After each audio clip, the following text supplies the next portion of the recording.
Yes, good morning. Welcome to Inquisition Update. Apparently we're having some connectivity problems again already this morning, so I beg the pardon of my listeners, and we'll struggle through as best we can, and hopefully we can get some of these technical issues resolved.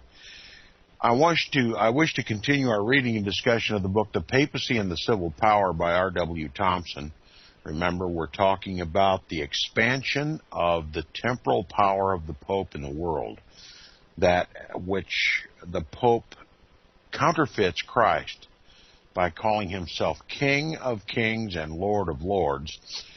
And we're talking about the time in history when the Western Roman Empire, when the prophecy of Daniel, I believe is chapter 2, the metal man image breaks into two iron legs, both east and west, the Eastern Roman Empire, or the Eastern Empire, and the Western Empire, the East headed by Constantinople, and the West headed by this vicar of Christ, the so-called replacement of the Son of God on earth. And he ruled over the kings of the Western Empire, and he seated kings and he unseated kings at his pleasure. And it says the sovereigns of the West, that is the kings of the West, who were basically servants of the Pope rather than the people, it says the sovereigns of the West placed armies under their command, meaning under the command of the popes. And they ruined empires, exterminated people in the name of St. Peter, and sent the spoils of the vanquished to increase the wealth of the Roman clergy and to support the monks in idleness and debauchery.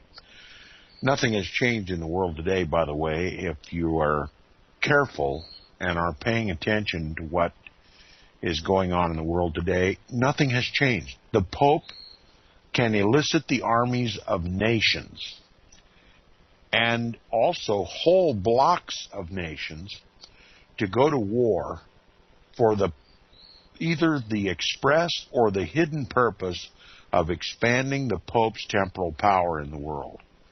And the object of all this increase in temporal power is so that through the civil powers that he conquers, through those nations and governments that he conquers, that he can impose through the civil law his ecclesiastical authority in the world.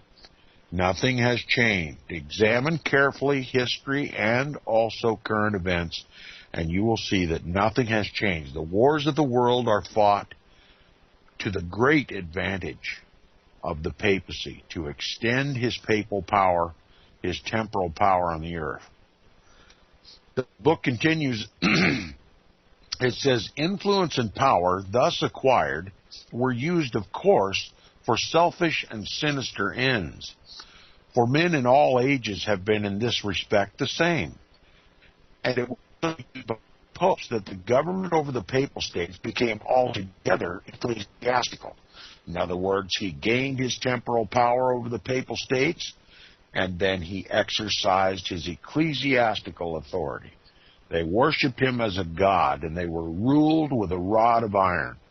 The subjects of the papal states were the subjects of the Pope, an unrelenting tyrant. And it says it was conducted entirely by the popes, this government over the papal states, by the assistance of their cardinals and their priests, all of whom were created by the popes and were the mere slaves and creatures of their will. So there you have the government of the papal states, headed up by the popes and administered by his cardinals and his priests. They were the government, both the temporal government, the civil government, and also the ecclesiastical government. And here we have the birth of what Avro Manhattan, in his book, the Vatican Billions, reveals that in every nation, remember, Roman Catholicism is a global religion, and in every nation, the papacy sets up his cardinals and his bishops and divides up the land into dioceses, and that is the form of government that the Pope has in place in every nation. It forms the shadow government of every civil government in the world. And they oversee guide, and direct the civil power. They bring candidates to the fore, they get them elected, they put Romanists and Papists in positions of power in the country, and eventually completely overthrow the government. And that's precisely what has happened in this country. It's as old as the papacy itself. Wherever you find the temporal power of the Pope, you see political intrigue. And the political intrigue has one aim, and that is to impose the Pope as not only the King of Kings, but the Lord of Lords, to make him worshipped. Now, the people in the Papal States were treated as if born only for the purpose of being ruled and of contributing to the pride and elevation of their rulers. The popular degradation during the Middle Ages contributed to this. And in order that there should be no change in this condition of affairs, and that the people should be kept so ignorant as not to aspire to any higher position, they were either deprived of all opportunity of education, or, if educated at all, it was only in ecclesiastical matters, and under the special direction of the priests, who took good care to see that their first and last lesson was obedience. How would you like to live in an ecclesiastical state? Do you know that every nation in the world, and there's over 100, and I believe 70 at last count, I'll check that figure if it's incorrect, and I'll correct myself. But over 100 nations in this world have signed concordats with the Vatican, therefore, thus making them ecclesiastical states, or on the process of becoming ecclesiastical states, just like the Papal States. Now, it says everything was ecclesiastical, and the power of excommunication, which was held in great dread by the ignorant population. And remember, they dreaded it because it is taught in the Roman Catholic Church that if you're excommunicated from the church, you are excommunicated from heaven. There's no other means to achieve a heavenly home unless you are a card-carrying member and an obedient member of the Roman Catholic Church. That is their teaching, and that is their belief. And excommunication literally means, in the minds of every Catholic that understands the Roman Catholic Church, every excommunication means eternal damnation for those who are excommunicated. So that's why excommunication was so dreaded. And this threat of excommunication is what made it so easy for the popes to control the kings of the Western European Empire. And it says everything was ecclesiastical. And the power of excommunication, which was held in great dread by the ignorant population, was so perverted from its original meaning and design that it was employed as a means of exacting submission to the papacy in all matters connected with the government, as well as within the church and in the most common and trifling affairs of life. Now, the author gives us some examples of just how trifling this threat of excommunication became, how perverted that it became. He says, quote, this is a quote from a historian, it says, very few of these exertions of the supreme authority of the Vicar of Christ have any bearing on the interest of religion. The political intrigues of the day, the temporal possessions of the church, or the subordination of the hierarchy are in all matters and in all instances the objects of the anathema. How the awful authority over the souls of men was degraded to the level of the pettiest interests is seen when some audacious scoundrels stole the horses of the Pope during his progress through France.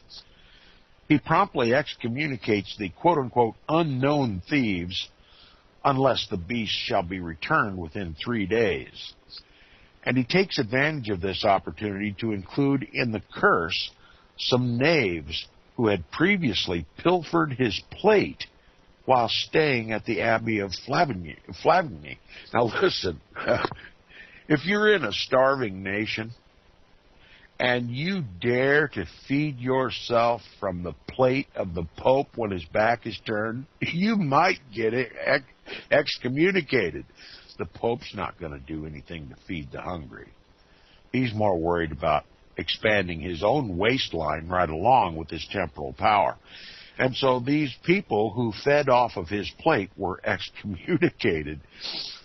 And he says, as he shrewdly suspects, with the connivance of the holy monks there. So the monks were in on it, his own monks. And it says that bishops were not disinclined to follow the example of their chief, that is the Pope, and to use their control over salvation for their personal benefit is apparent from the treatment of royalty in Wales about this time. Tudor, King of Brocknock, profanely stole Bishop Libiau's dinner from the Abbey of Lancourt when the angry prelate excommunicated him and exacted an enormous fine as the price of reconciliation. And when Brockmeal, King of Gwent, and his family were anathematized by Bishop Syphilog for some personal offense, the fee for removing the censure was a plate of pure gold the size of the bishop's face. A power so persistently and so ignobly abused requires something more than merely moral force to ensure respect and obedience, unquote. From Henry C. Lee in his Studies of the Christian Church, page 324. So you see what uncontrolled temporal power, both by the popes and his priests, result. The world has seen it in history. What might we expect if the Roman Catholic Church ever gains that much power, influence, and control in this country or any other nation in this world? Everything was ecclesiastical. The power of excommunication, which was held in great dread by the ignorant population, was so perverted from its original meaning and design that it was employed as a means of exacting submission to the papacy in all matters connected with the government as well as with the church and in the most common and trifling affairs of life. The popes, having achieved success by tempting the ambition of kings and conferring crowns and kingdoms upon them on the condition that they should acknowledge the gift as made in accordance with the divine command, had no difficulty in making an ignorant and superstitious population believe that all the laws they prescribed were equally a part of God's law, that obedience paid to them was obedience to God, and therefore that any act of disobedience would not only deprive them of the protection of the church in this life, but consign them inevitably to eternal tortures in the next. And thus the church and the state were completely united, the state obeying the church. The church, in fact, became the state by holding it in subordination. The people alone were punished. The ecclesiastics, never. They were an exclusive and privileged class. You ever hear people talk about the rich ruling elite? This privileged class that are taking over this country, that are ruining our economy, that are shipping all of our jobs overseas, starving the people, putting the people out of work, bringing down a fascist-style police state, depriving us of our rights and our liberties, and impoverishing us and threatening us with charges of domestic terrorism if we denounce such things. Do you ever wonder who these rich ruling elite are? These nameless, faceless, rich ruling elite? These nondescript, rich ruling elite? The author has just told us. So did Avro Manhattan so many times in his book. The rich ruling elite of the world are those of the hierarchy of the Roman Catholic Church and the people in our government and the corporations that they control through this threat of excommunication. It said in this ecclesiastical state, these papal states, which the popes believe and teach that it is their divine prerogative given to them by God to rule the whole world, and that the whole world should become a papal state. It says the people alone were punished. The ecclesiastics never. Do you ever wonder how a Roman Catholic priest can have multiple abuse, multiple pedophile kids? How a priest can go his whole professional life debauching little boys and not be found guilty in a court of civil law, criminal law in this country, and put away in prison or executed? He said the people alone were punished. The ecclesiastics never. They were an exclusive and privileged class who considered all others as mere, quote, hewers of wood and drawers of water for their superiors, of whom they were the chief. The great and controlling object was to make Rome what she has been in pagan times, the mistress of the world, so that the Pope, as her Pope King, might make and unmake other kings, build up and destroy governments, and thus subject all mankind to his dominion, under the impious and shameless pretense that God had so provided it in his law. That's the papacy. Let me read it again. Understand that it's no myth, this idea that the Pope intends by divine right to rule this world. It says the great and controlling object was to make Rome what she had been in pagan times, the mistress of the world, so that the Pope, as her Pope King, might make and unmake other kings, build up and destroy governments, and thus subject all mankind to his dominion under the impious and shameless pretense that God had so provided in his law. That's the New World Order. And that's why I say it's one of the most prophetic books in my library. This author tells us what the papacy's end is: global conquest, supreme grand master of the whole world,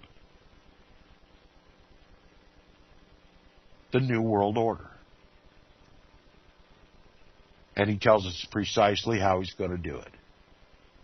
Showed us in history how it was the old world order came about.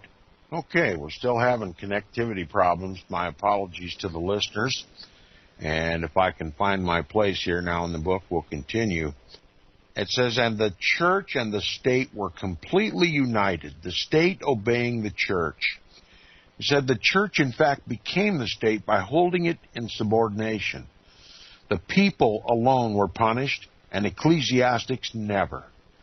They were an exclusive and privileged class who considered all others as mere hewers of wood and drawers of water for their superiors, of whom they were the chief. The great and controlling object was to make Rome what she has been in pagan times, the mistress of the world, so that the Pope, as her Pope King, might make and unmake other kings, build up and destroy governments, and thus subject all mankind to his dominion, under the impious and shameless pretension that God had so provided in his law. The foundation of the whole structure of government was this: that the Pope was ordained king by Almighty God and ruled by divine authority, and consequently the subject was bound to passive obedience, and not rendering this offended God and committed a sin for which he deserved punishment at the hands of the Roman Catholic Church.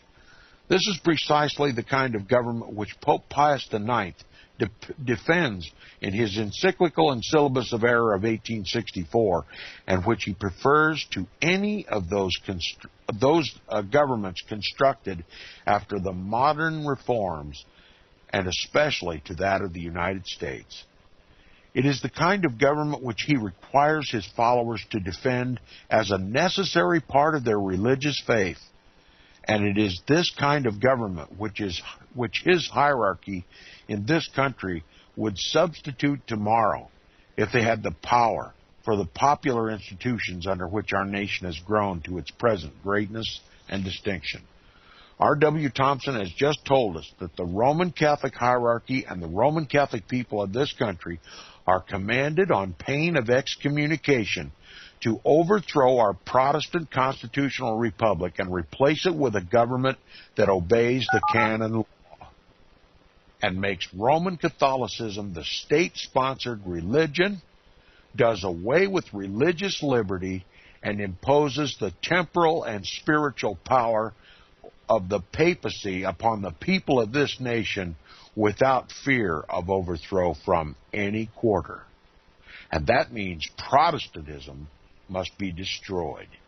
That's the entire object of the New World Order, to destroy Christ's authority among his people and replace it with the authority of Antichrist. We'll continue on Inquisition Update when we turn from the break. We're going to talk about these subjects in this chapter: the Pope's subjects of the Eastern Empire, the 9th century, the Emperor Leo V and Pope Paschal I, image worship, the Church of St. Cecilia in Rome, Louis le Debonair, factions at Rome, Constitution of Lothair, Eugenius II and Valentine, or Valentine, as you might pronounce it, Gregory IV, Sergius, the death of Pope Leo IV, the alleged Popess, Joan. That's right, there was a female pope that has been challenged by many papists, but I believe the evidence is clear, and now many admit that there was indeed a female pope. We're going to talk about Peter's Pence, yes, the precious Peter Pence. We'll talk about that. The East separates from the West, which we've already touched on. Nicholas I claims universal power, his manner of exercising it. Boniface VI poisoned by Stephen the Seventh. That's right, popes killing popes. They're infallible, you know. And we're going to talk about the trial of a dead pope. That's right, they dig them up if they have to. And it says we're going to talk about the pseudo-Isidorian decretals. Now, when we get to that portion of the chapter, I hope my listeners are paying close attention. The pseudo-Isidorian decretals. Lie upon lie. Lie upon lie. Here a little and there a little is the Roman Catholic Church. And we're going to talk about Victor I and the celebration of Easter. Yes, that was a controversy in the Roman Catholic Church. Polycarp and Anacletus, Irenaeus, the character of the decretals, the papal system based upon them, all false and forged. That's right, it's a counterfeit church, and not a very good counterfeit at that, once reality sinks in. How this church ever became known as a Christian church is just inconceivable. But it's easy if you hide the diabolical history of this Antichrist church, and that's what the Roman Catholic Church is good at, hiding her history and rewriting history in her favor. After all, the winner of every war gets to write its own history, right? The papacy's won a lot of wars. Now, we begin with the text. It says, if, as Pope Pius IX and his Jesuit allies affirm, the temporal power of the Pope is included in the spiritual power and has, like it, a divine origin, it must necessarily have a like universality within Christianity itself. It is in this sense that it is claimed to belong to the quote-unquote primacy of Peter and is considered essential to the Pope's ecclesiastical supremacy over the world. Our investigations into its origin and growth, therefore, should be limited only by the means within our reach.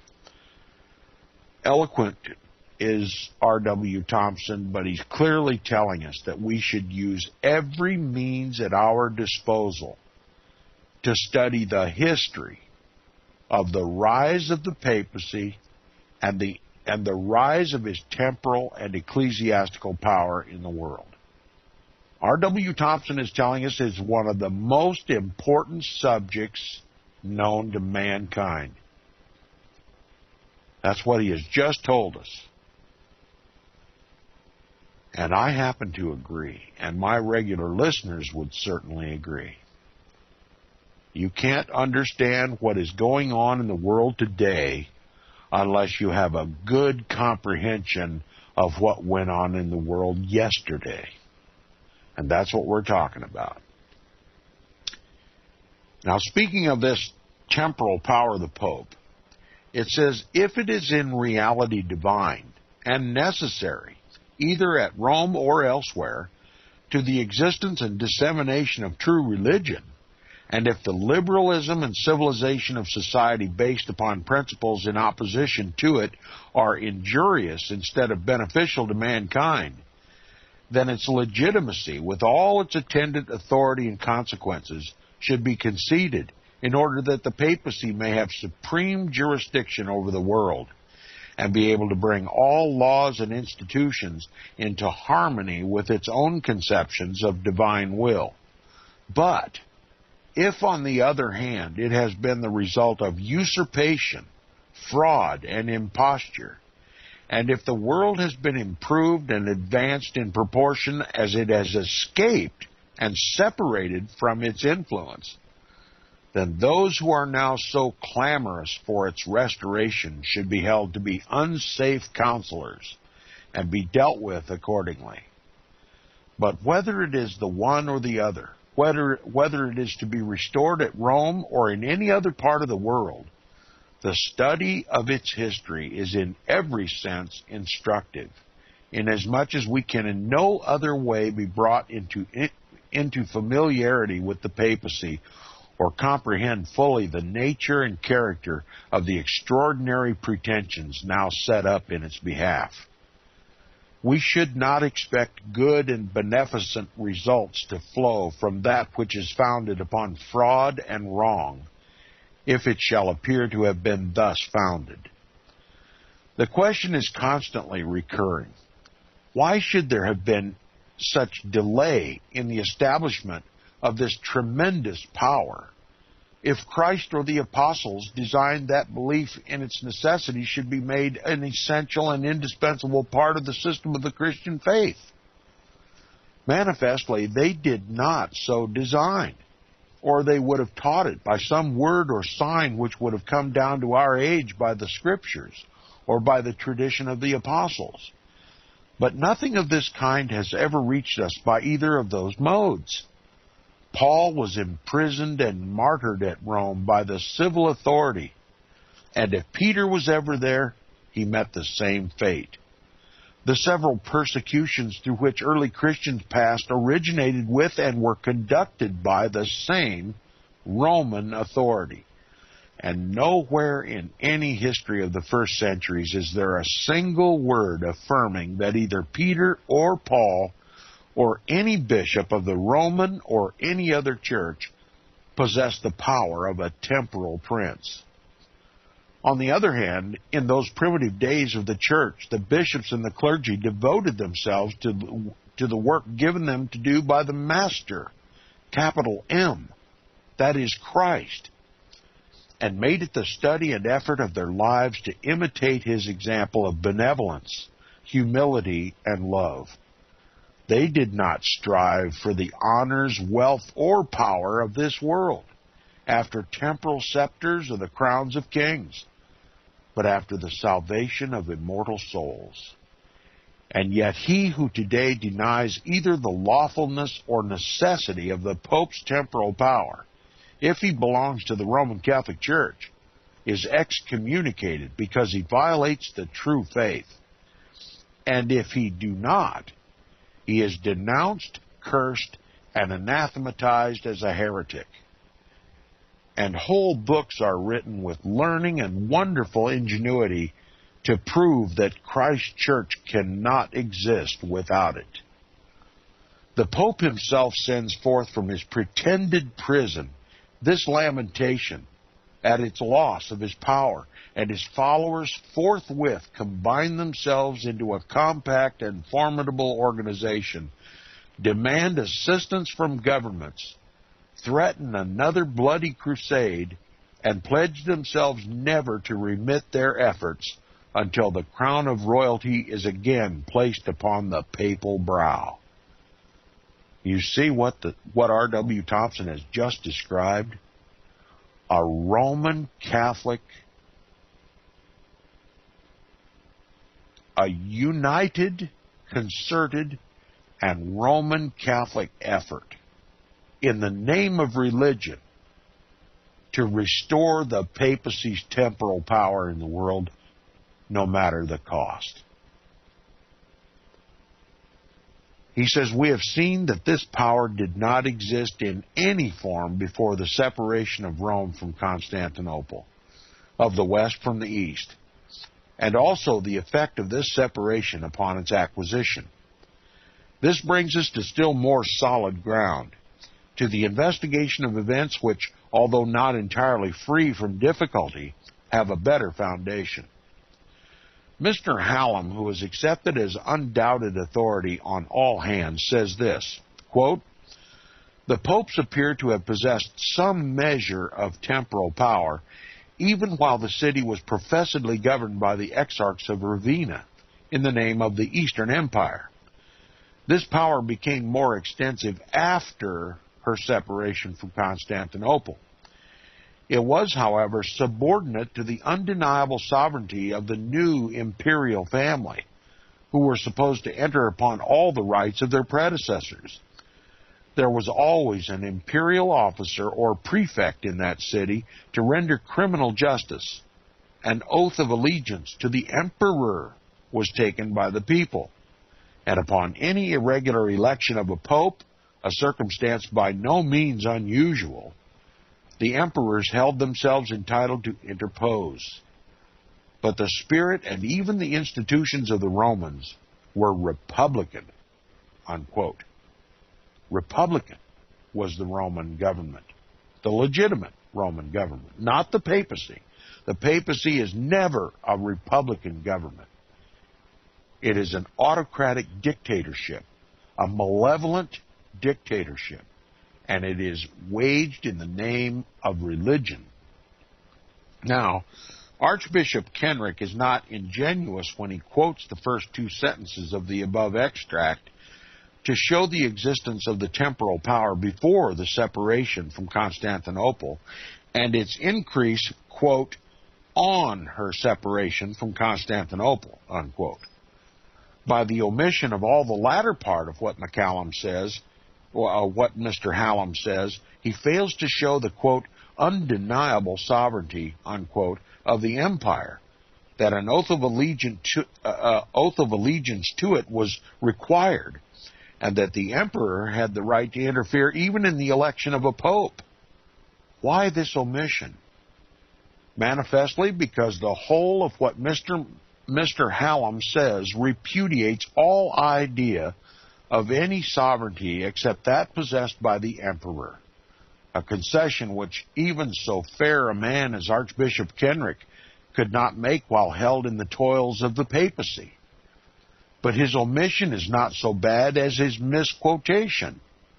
For the purpose of making it appear that the immediate effect of the separation of Rome from Constantinople was a great increase in the temporal power of the Pope, with the consent of the King of France, he quotes the second sentence in the above extract from Mr. Hallam thus, quote, this power became more extensive on her separation from Constantinople, unquote.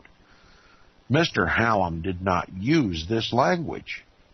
The word employed by him is after, not on. Quote, this power became more extensive after her separation from Constantinople, unquote. To say that the result was produced on the separation is equivalent to stating that it followed directly as a consequence. whereas if it were after that event, the growth may have been slow and gradual, each step the work of usurpation. And this is Mr. Hallam's meaning, which Archbishop Kenrick endeavors to obscure by misquoting him. The 9th century opened under the influence of the new order of things. For 800 years, Christianity had existed in the world and had grown, strengthened, and prospered under the guardianship of bishops and priests who had no jurisdiction over temporal affairs. Even the bishops of Rome, with all their pride and ambition, had been limited in their authority to spiritual affairs, and the occasional claims they set up for an enlargement of their powers served only to show them that no such enlargement could ever be obtained with the consent of the people, and that if obtained at all, it must be the result of combination with princes, a conspiracy against the popular government. R.W. Thompson has just told us that the extension of the temporal power of the Pope would never be accepted by the people generally. And this is true, and this is exactly why Rome has always had to use the civil authority to get control of the kings, to get control of the courts, to get control of the congresses, to impose this temporal power through the civil law. Mankind does not naturally desire the temporal, or, and I will boldly add, or the ecclesiastical authority of the Pope. It must be imposed, and it is imposed by the civil power. Together, the Roman Catholic Church and the governments over which it rules is typified in the Bible by the woman who rides the scarlet-colored beast. Together, they are an unbeatable foe until Christ comes and destroys it. This is how the beast operates. It's a woman, a church, controlling a beast. The beast is an oppressive civil government that is imposing the church's will or the Pope's will over the people. Now understand Revelation chapter 17 when you read it in this context. This context is valid. It was the belief of all the Protestant reformers. And early Protestantism understood this concept of the woman riding the beast and how it existed in the world through the papacy and all the kings and governments of the world over which he ruled. This is what has been lost in our knowledge in the Protestant world. It has to be restored. If there's any hope at all that we might save this once constitutional republic from this union of church and state that is destroying it.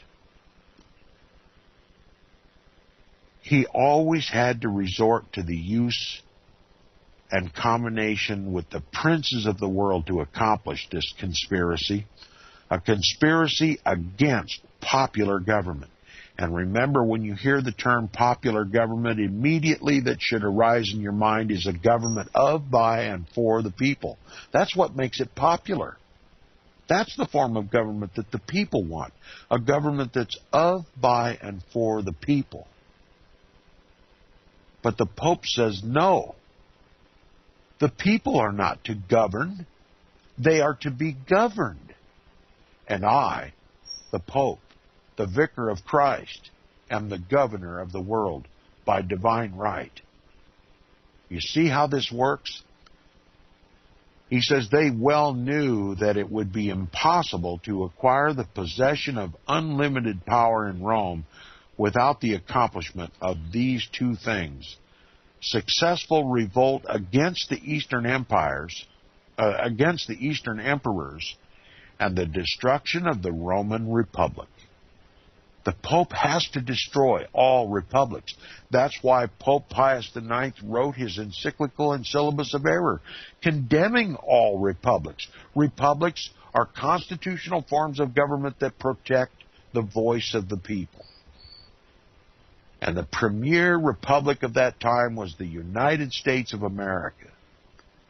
And the encyclical and syllabus of error was written and designed to anathematize this republic in the United States. And the papacy from that time forward and before set its sights on bringing down this constitutional republic, this government of, by, and for the people, to replace it by hook or by crook.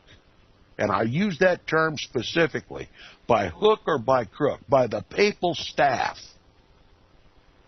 to impose a malevolent papal dictatorship. And that's where we're headed in this country. The achievement of the first, that is, the revolt against the Eastern emperors, gave the popes the means of bringing about the last result, that is, the destruction of the Roman Republic. So that's how the Roman Republic fell, and it was replaced by a papal dictatorship. That's the Dark Ages. That's the medieval ages, when the popes ruled supreme. They first had to conquer the East. He who now restrains will restrain until he's taken out of the way. It wasn't enough for the Pope that he just beat feet for Byzantium and set up shop and renamed the place Constantinople. No, he had to rule over the East. And that's how it took place in history.